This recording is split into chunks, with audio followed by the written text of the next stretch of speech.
കുറച്ച് ദിവസമായി പോണ്ടിനകത്ത് ജോലിയൊക്കെ ഒന്ന് ചെയ്തിട്ട്.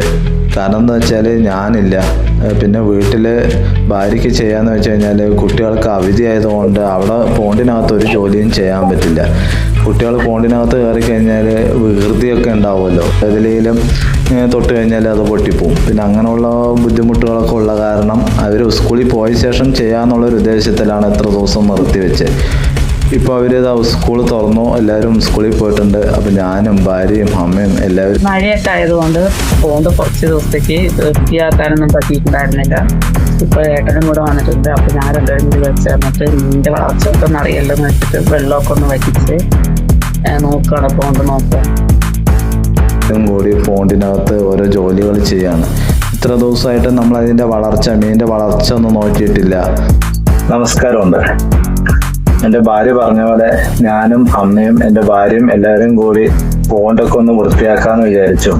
പിന്നെ ഈ പരിസരം ഒക്കെ പുല്ല് കയറി മറ്റെന്താ പറയാ കുറച്ച് വൃത്തികേടായിട്ടൊക്കെ സാധനമുണ്ട്. അപ്പൊ ഇതെല്ലാം ഒന്ന് വൃത്തിയാക്കി കുഞ്ഞുങ്ങളുടെ വളർച്ചയും കാര്യങ്ങളൊക്കെ നോക്കാന്നുള്ളൊരു ഉദ്ദേശത്തിലാണ്. സപ്പോർട്ട് എന്നും ഞങ്ങളിൽ വേണം. മാക്സിമം ഷെയർ ചെയ്യുക, സബ്സ്ക്രൈബ് ചെയ്യുക, ലൈക്ക് ചെയ്യുക, കമന്റ് ചെയ്യുക. Okay, thank you. പിന്നെ എന്താ വെച്ചാൽ കുറേ കുഞ്ഞുങ്ങളുണ്ട്. വലിയ നമ്മുടെ കയ്യിൽ ബ്രൂഡ് സ്റ്റോക്ക് ഉണ്ടായിരുന്നല്ലോ, അത് ബ്രീഡായിട്ടുണ്ട്. അപ്പോൾ ആ കുഞ്ഞിൻ്റെ വളർച്ച നമുക്ക് നോക്കണമായിരുന്നു. അപ്പോൾ അതൊക്കെ ഒന്ന് നോക്കാന്നുള്ളൊരു ഉദ്ദേശത്തിലാണ്. ഇതിപ്പോൾ വെള്ളം വറ്റിച്ചുകൊണ്ടിരിക്കുക. ഈ കാണുന്ന ഷെഡിനകത്ത് നമുക്ക് 2 പോണ്ടാണ് ഉള്ളത്. അപ്പോൾ ഞാൻ വേറൊരു പോണ്ടിനകത്ത് വെള്ളം ഡ്രെയിൻ ചെയ്യാനായിട്ട് തുറന്നു വിട്ടിട്ടുണ്ടായിരുന്നു. ഇതിപ്പോൾ ഈ വീഡിയോയിൽ കാണുന്ന പോണ്ടിനകത്ത് വെള്ളം തുറന്നു വിട്ടിരിക്കുക. നമുക്കത് ആവശ്യത്തിനുള്ള വെള്ളമായി. അപ്പോൾ അത് അമ്മ ഓഫ് ചെയ്ത് അതിൽ കാണുന്ന പായലുകളൊക്കെ അമ്മ എടുത്ത് കളഞ്ഞുകൊണ്ടിരിക്കുകയാണ്. ഇതിനിടയ്ക്ക് തന്നെ ഞങ്ങളുടെ അടുത്ത് ഓരോ കാര്യങ്ങൾ പറയുന്നുണ്ട്. അപ്പോൾ അതൊക്കെയാണ് നിങ്ങളിപ്പോൾ കണ്ടുകൊണ്ടിരിക്കുന്നത് ഈ വീഡിയോയിൽ. പോണ്ടിലെ വെള്ളം വറ്റി തുടങ്ങി. അപ്പോൾ അത് അമ്മ പോയി നോക്കിക്കൊണ്ടിരിക്കുകയാണ്. പോയി നോക്കണ്ട മീനുകളെ ബ്രൂഡ് സ്റ്റോക്ക് നമുക്ക് കാണാൻ കഴിയുന്നുണ്ടോ?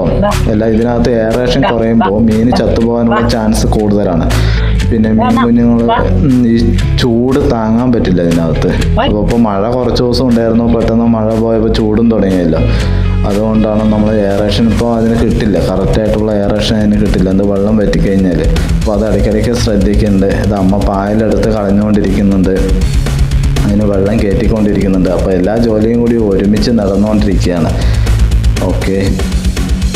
ആൽഗകൾ അടങ്ങിയിട്ടുള്ള വെള്ളം മത്സ്യത്തിൻ്റെ വളർച്ചാ നിരക്ക് കൂട്ടാനും അതിന് അസുഖങ്ങളൊന്നും ഇല്ലാതെ നല്ല ഗ്രോത്തോടു കൂടി വളർത്തിയെടുക്കുവാനും സാധിക്കും. മത്സ്യക്കുളത്തിലെ പായലുകൾ തിലോപ്പിയ പോലുള്ള മത്സ്യങ്ങൾ ഭക്ഷിച്ച് അത് നല്ല ഗ്രോത്ത് കിട്ടാൻ അതിന് കൂടുതൽ സഹായിക്കുന്നു. ഇതിനിടയ്ക്ക് ചെറിയ ചെറിയ തമാശകളും നടക്കുന്നുണ്ട്. അതാണ് അമ്മ ചിരിച്ചുകൊണ്ടിരിക്കുന്നത്. നമ്മുടെ പോണ്ടിലെ കൂടുതലായിട്ടുള്ള പായലുകൾ എടുത്ത് കളഞ്ഞുകൊണ്ടിരിക്കുകയാണ്. കാരണം എന്താണെന്ന് വെച്ച് കഴിഞ്ഞാൽ തിലോപ്പിയ മീനിന് ഒത്തിരി പായലിൻ്റെ ആവശ്യമൊന്നുമില്ല, ഇതിനകത്ത് ഒരുപാടുണ്ട്. അപ്പോൾ അതെല്ലാം എടുത്ത് കളഞ്ഞ് നമുക്ക് ആവശ്യത്തിന് മാത്രം നിർത്തി കഴിഞ്ഞാൽ അതിനുള്ള ആഹാരമായി എന്നുള്ളതാണ്. ഇപ്പോൾ ഈ പോണ്ടിനകത്തുള്ളത് റെഡ് തിലോപ്പിയ കുഞ്ഞുങ്ങളുണ്ട്, പിന്നെ ബ്രൂഡ് സ്റ്റോക്ക് ഉണ്ട്. അപ്പോൾ ബ്രൂഡ് സ്റ്റോക്കുള്ള പോണ്ടിലെ വെള്ളം വറ്റി തുടങ്ങി, അതിനകത്ത് കുഞ്ഞുങ്ങളുണ്ട്. അപ്പോൾ ആ കുഞ്ഞുങ്ങളെല്ലാം പിടിച്ച് ഈ പോണ്ടിലേക്ക് മാറ്റണം. ബ്രൂഡ് സ്റ്റോക്കിനെയും കുഞ്ഞുങ്ങളെയും സെപ്പറേറ്റ് പോണ്ടിലാക്കണം എന്നുള്ളൊരു ഉദ്ദേശത്തിലാണ്. അതിൽ 2 ബാച്ച് കുഞ്ഞുങ്ങളാണ് ഇപ്പോൾ ആ പോണ്ടിനകത്തുള്ളത്. അപ്പോൾ തീരെ പൊടി കുഞ്ഞുങ്ങളുണ്ട്, പിന്നെ ഒരു 3 ഇഞ്ച് 4 ഇഞ്ച് വലുപ്പത്തിലുള്ള കുഞ്ഞുങ്ങളുണ്ട്. ഇതിനെല്ലാം സെപ്പറേറ്റ് വേർതിരിക്കണം. ബ്രൂഡ് സ്റ്റോക്കുകളൊക്കെ കണ്ടു തുടങ്ങി. ഇനിയിപ്പോൾ നമുക്ക് എന്താ ചെയ്യേണ്ടതെന്ന് വെച്ച് കഴിഞ്ഞാൽ ഇത് പിടിച്ച് മാറ്റണം.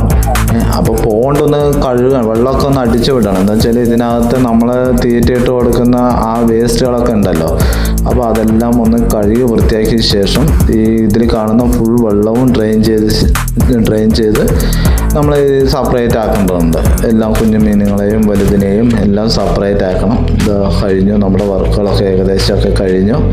കാലത്ത് വർക്ക് തുടങ്ങിയതാണ്, കുട്ടികൾ സ്കൂൾ വിട്ട് വരാനായി. നമ്മുടെ വർക്കും ഏകദേശമൊക്കെ കഴിഞ്ഞു.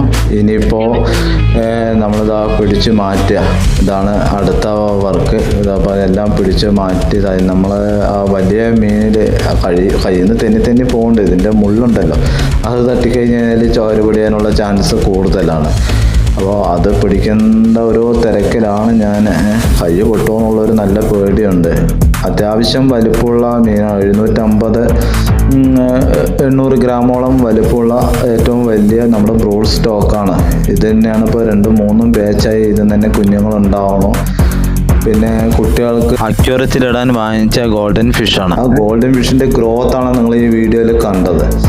ഓക്കെ, കഴിഞ്ഞു. ഇനിയിപ്പോൾ ഫോണിനകത്ത് തന്നെ കയ്യും കാലമൊക്കെ കഴുകി എൻ്റെ വർക്ക് അവസാനിപ്പിച്ചു. എൻ്റെ വീഡിയോ കണ്ട് എല്ലാവരും സബ്സ്ക്രൈബ് ചെയ്യുക, ലൈക്ക് ചെയ്യുക, കമൻറ്റ് ചെയ്യുക. കമൻറ്റ് പൊതുവേ വീഡിയോയ്ക്ക് കുറവാണ്. നിങ്ങളുടെ സപ്പോർട്ടാണ് എനിക്ക് വീഡിയോ ചെയ്യാനായിട്ട് ഒരു പ്രോത്സാഹനം. അപ്പോൾ എല്ലാവിധ സപ്പോർട്ടും നിങ്ങളുടെ ഭാഗത്തു നിന്നുണ്ടാവണം. Okay, thank you.